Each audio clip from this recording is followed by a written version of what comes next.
So now in part 2, we are going to, and I had many confirmations with Lincoln, so we're going to look into what we did before. I had this theory about the pyramids, that are things missing. So we basically went back in time. So before we go to the pyramids, describe again what you saw me as an extraterrestrial. What did I look like to you? So when I saw you as an extraterrestrial, I saw you with an elongated head. Your ears were a little pointy, but not like elfin ears, but they were just a little longer and pointier. A bald head. I saw you as the scene that you were in was on a ship, and the floor had no seams in it. It was like a grayish glass. It wasn't see-through glass. It was very perfectly smooth. Everything was smooth. The walls were smooth as well, and a little curvature to it. There were seams on the walls though.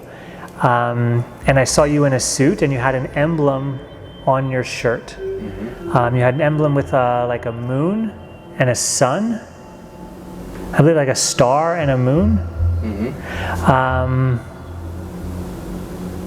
And it has, I'm seeing it now again, it has a few dots around it, a few stars, like little, they represent stars around it. So I saw that on your shirt. It was like a gold emblem. And you were a commander. So you had your own ship, and you were part of like a fleet. So you'd report back to another group of beings. I saw that you project your consciousness down here into the earth experience to give yourself this human experience, and that you have a type of constant interaction, a constant communication that's being facilitated between you both. I see now that there are times where you're not aware of that part of self because it doesn't need to be connected, and there's times where like it's not aware of you. But when you're doing your work, when you're building your devices, even when you're interacting in the world, when it's purposeful, then that connection is there. But there's other times where it's like you're sleeping and it doesn't care, or you're cooking breakfast, it doesn't care. But when you're purposeful, like there's a very strong, it's aware of you. You're always connected to it, but it's not always engaged with you because it doesn't need to be in those moments. So you said that we kind of scried out that we know I'm from Arcturus, and you said I flew through the sun. So like we established that I'm from a future timeline, and I flew through the sun. The ship that is somewhere out there has my ET body, which I'm projecting from. So how did you perceive us going from Arcturus through the sun and then here? Okay, yeah. So I see your ship is above the Earth right now.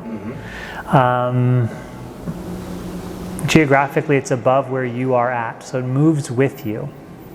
But it's above the atmosphere. It's actually in the Earth's spin as well. So as the Earth rotates, it rotates with the Earth.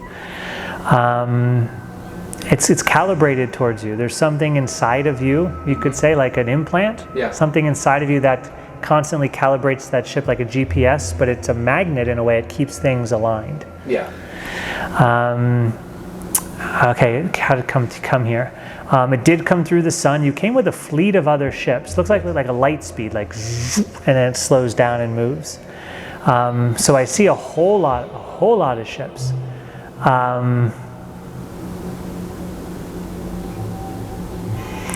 It comes in waves too. It's like 144. It's like a really large number.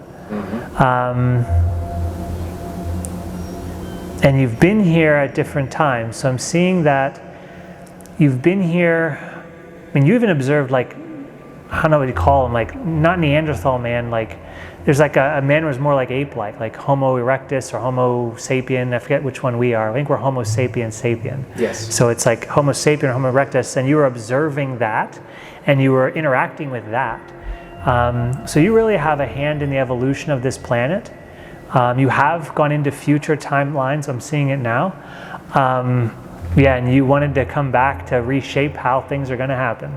And I see that that's like a big aspect. So you need to understand the genetics, the DNA of mankind, in order to be able to then change the future.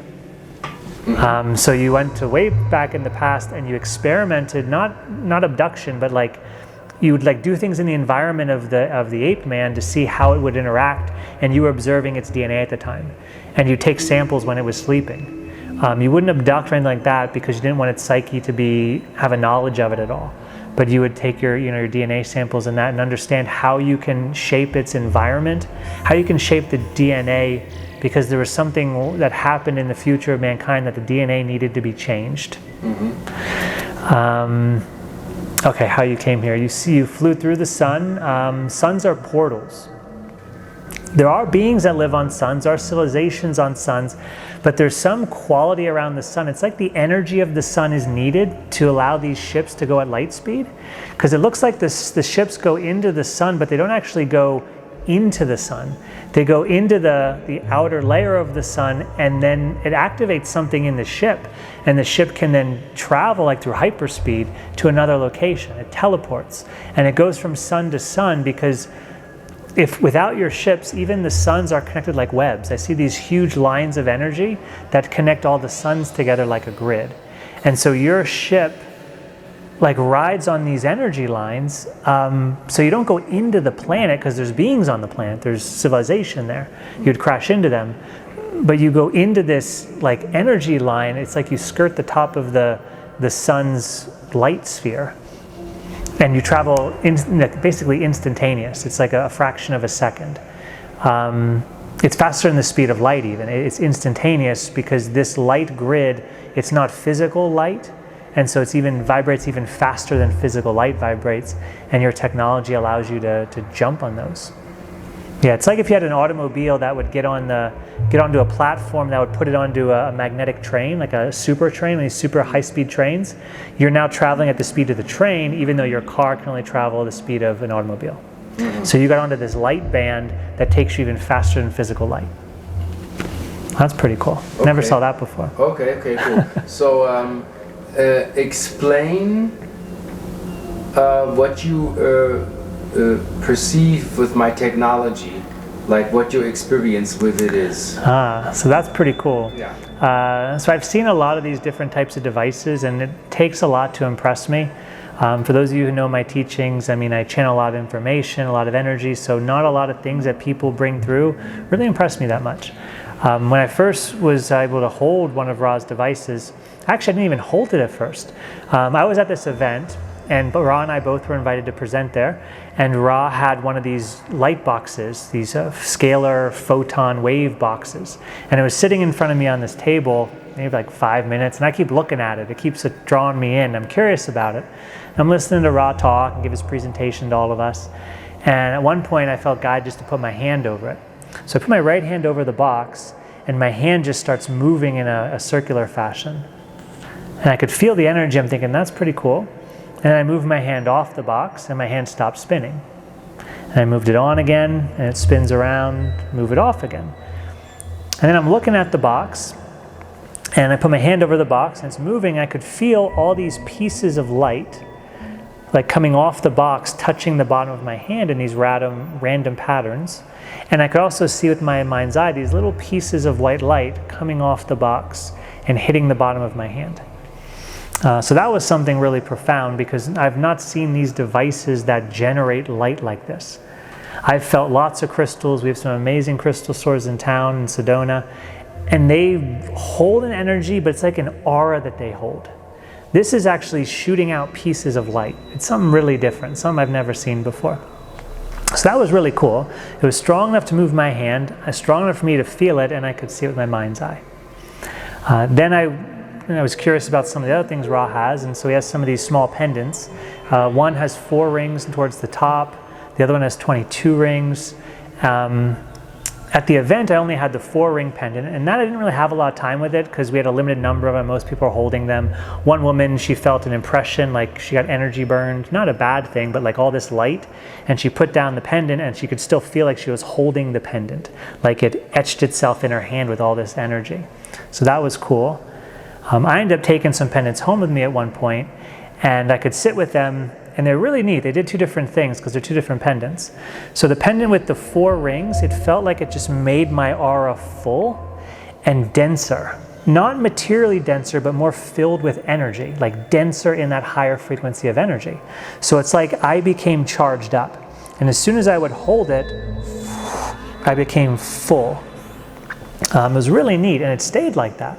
So my understanding of the 4-ring pendant is that it actually fills my aura with energy, and I feel more energized, more charged, like vitality.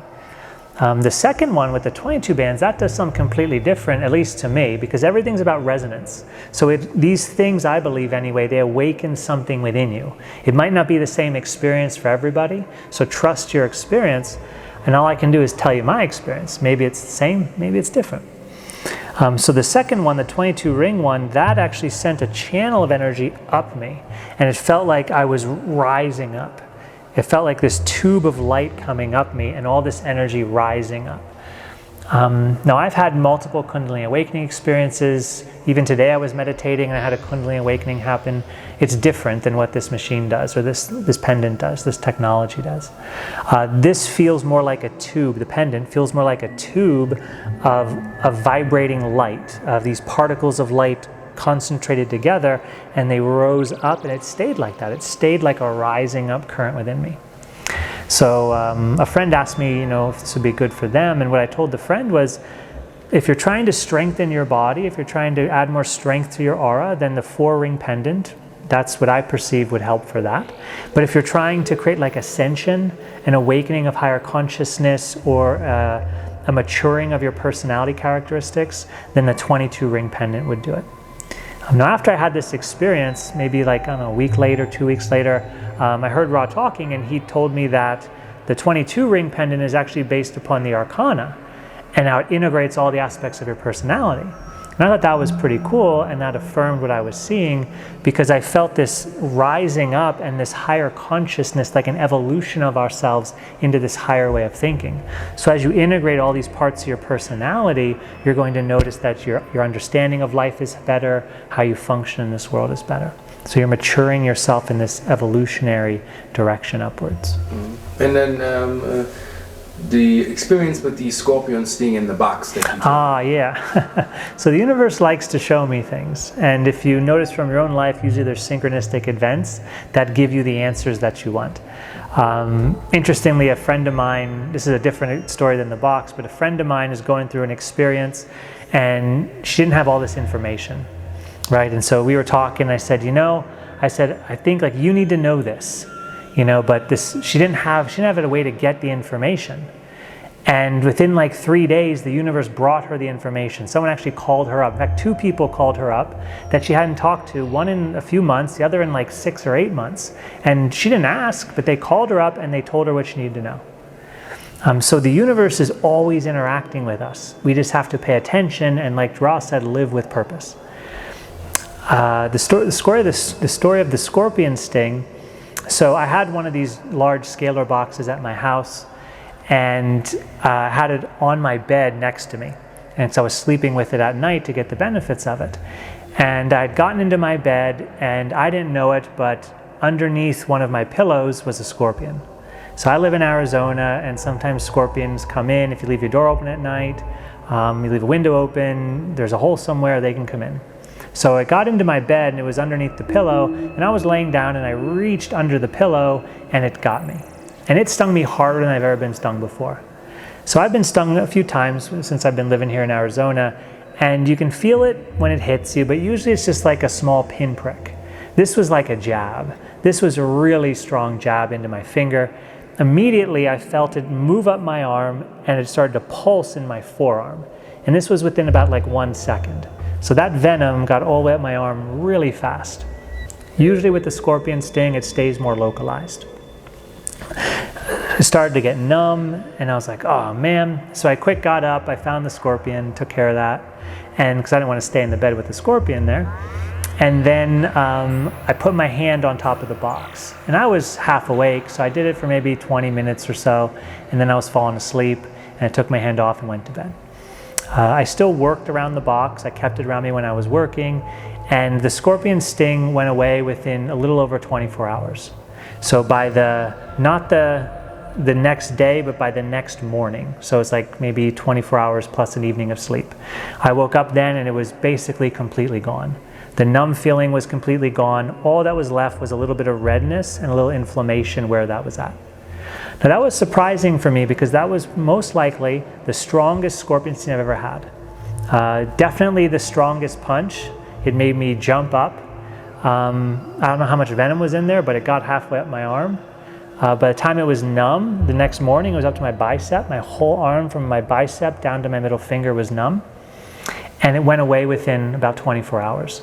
Usually it takes my body about 3 days to 5 days to clear the sting completely. And with the box in my home and sleeping next to the box, it did it in just over 24 hours. So that sold me on it. In addition to being able to see the energy and feel it with my hand, that was just a great confirmation that it accelerated this healing process in my body and brought my body back to its perfect design or its original design without the venom in it. Okay, so let's go to the pyramid, Gizeh Plateau, where we have been, and we'll do it again, but this time we'll record it for a lot of pyramid lovers and pyramid secrets. So the coordinates are the Gizeh Plateau, Cairo, as you remember, and I want you to go back 50,000 years, linear timeline. So the first thing is when you see the vegetation, what does it look like? It's more of a tropical look. It's not like there is like sandy dirt. It's not like brown dirt like you might see in North America. It's kind of sandy. It's more sandy, but it's tropical. It is able to grow vegetation, and it's very lush, and it's like a jungle surrounding this open area. And the open area had been cleared. Yeah, and so it's very lush. It's surrounding it from on the southern end of it. And it's very open. The pyramids are there. They're very large in size. They have a shiny surface. It's a gold surface. It looks metallic, but it's not like sheet metal. There's no seams. There's no like bolts holding it on. It's all one smooth surface, like it's been ionized onto it, like it's been coated onto it with some type of machinery or some frequency. So it's all gold up to the very top. And then at the top, there's like, it looks like a large crystal, crystal clear. It's white, it's clear, and it shines with light. It actually illuminates with light, but it doesn't have electricity running through it.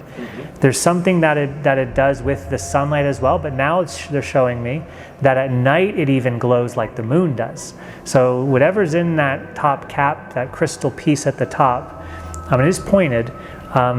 It radiates light. It's actually like I'm seeing now it's like a battery source. The whole pyramid is like a battery source. So the gold allows it to actually radiate energy.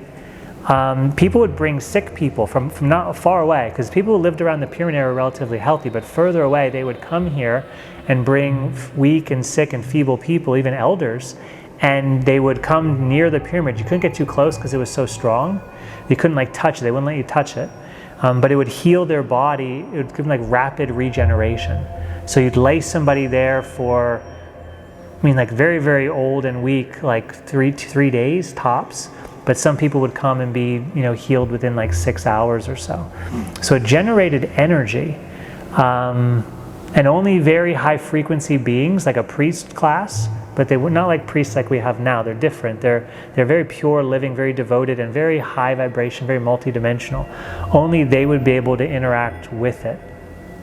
And there were very tall beings there at the time as well that would come, and they would not be there all the time, but they would be escorted by the human people that were like these priests into this place.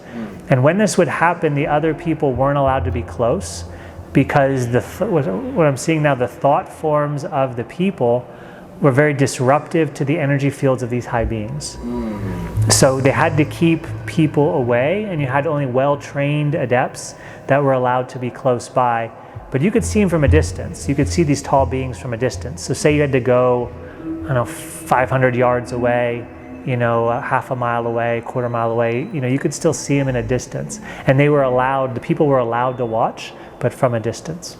Would you see ships in the sky? Yeah, there are ships in the sky. They do come through. There are landing platforms. And there are beings that would service the ships in a way. They ran on a type of crystal energy.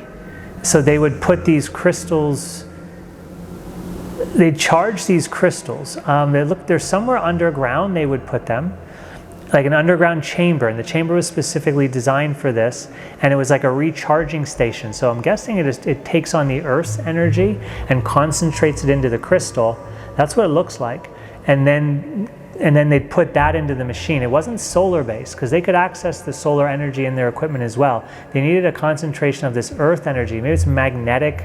It's something with the earth's field that they put into these crystals that they then put into the ships. So that's how they would service the ships.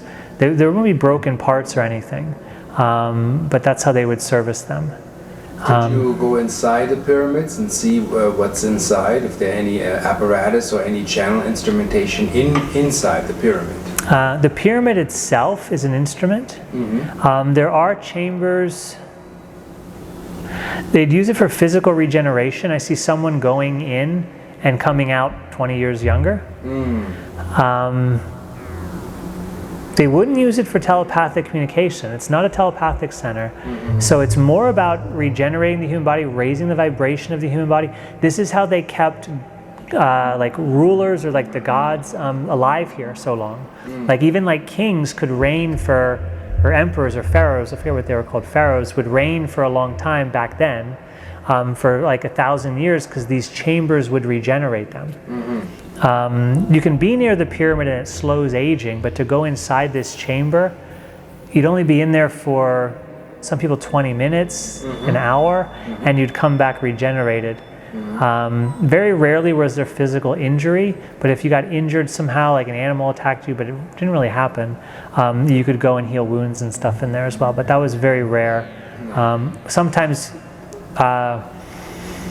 members of the higher order would get violently attacked by other people when they were traveling, robbed, their caravans would get robbed. It was very rare, and that's usually when you bring people back. But yeah, physical death from natural causes or violence was rare amongst this higher class.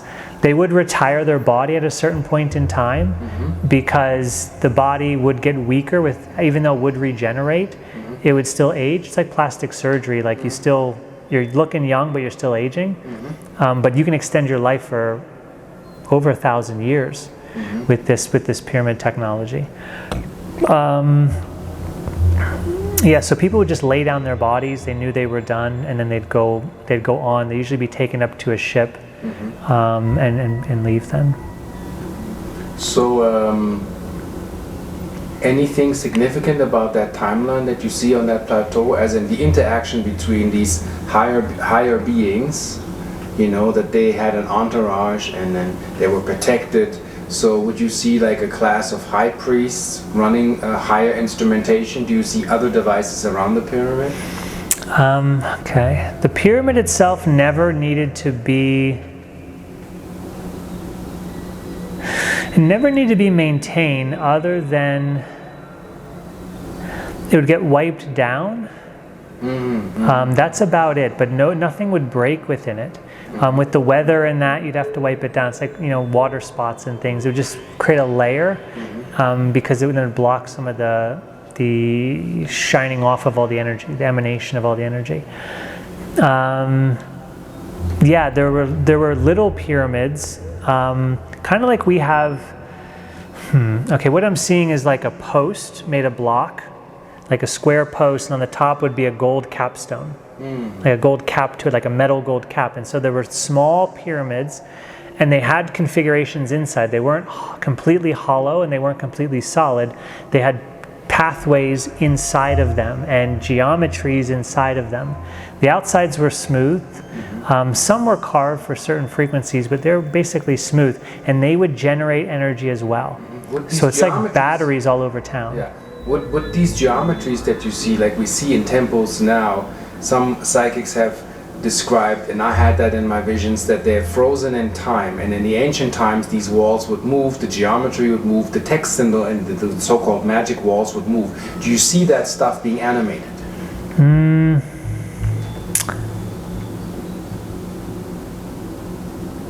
Okay, I'm seeing that there were beings that would telepathically etch the walls with their mind. So they would put the message there, and when the message was no longer needed, it would fade from time.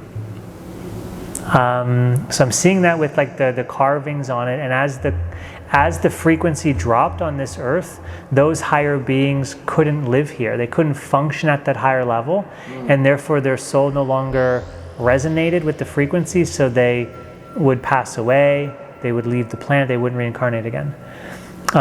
So I see this power of mentally etching in information, records, even scientists, like there's a laboratory, it looks like, where they're working with like animals and the genes, and they would even have etchings on the wall, and the power of their mind would put them there, and when they wouldn't need the information, it would fade away. So it was very much mental power,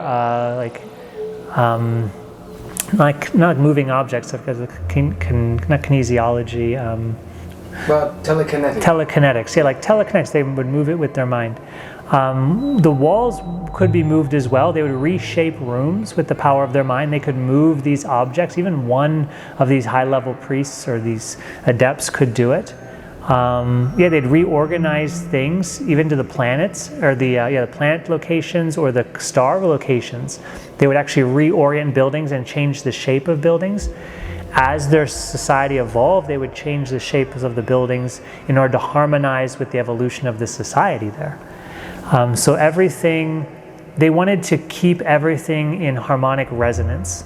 And they said if something is out of resonance, it starts to die, it starts to decompose, it goes out of phase.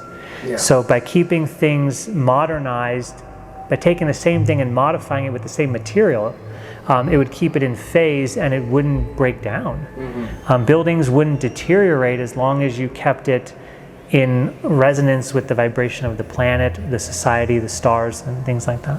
Yeah, well, we wrap this up here, and I can say that many things that you have said I can confirm with visions that I had that I haven't shared on YouTube and nobody knows, and you confirming that, especially the one with etching knowledge with your mind into the rock and shaping and molding dimensionally with an impression of the psyche that this interstellar being had at the time. That it goes basically, it's like you're putting an invisible schematic over the schematic that I carry in my subconscious, and it matches. And you couldn't have known that because it's very specific detail.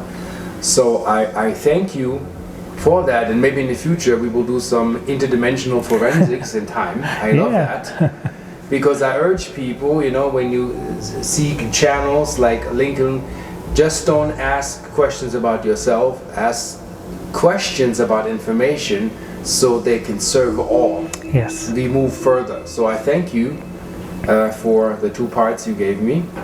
And this basically concludes our interview from channeling, scrying, and talking about yourself. Yeah, thank you, Rob, for the opportunity to speak and share with your audience. I hope that you guys found this entertaining as well as enlightening. And I encourage you all to develop your own psychic abilities. Ask questions that you can validate. There's no better way to build your confidence and trust in your abilities than to try to get validation. And if you're not getting accurate answers, just keep practicing. Remove any expectation you have within yourself and just allow it to come through. Tell the world what you see, and then you'll start becoming a more accurate channel and telepath.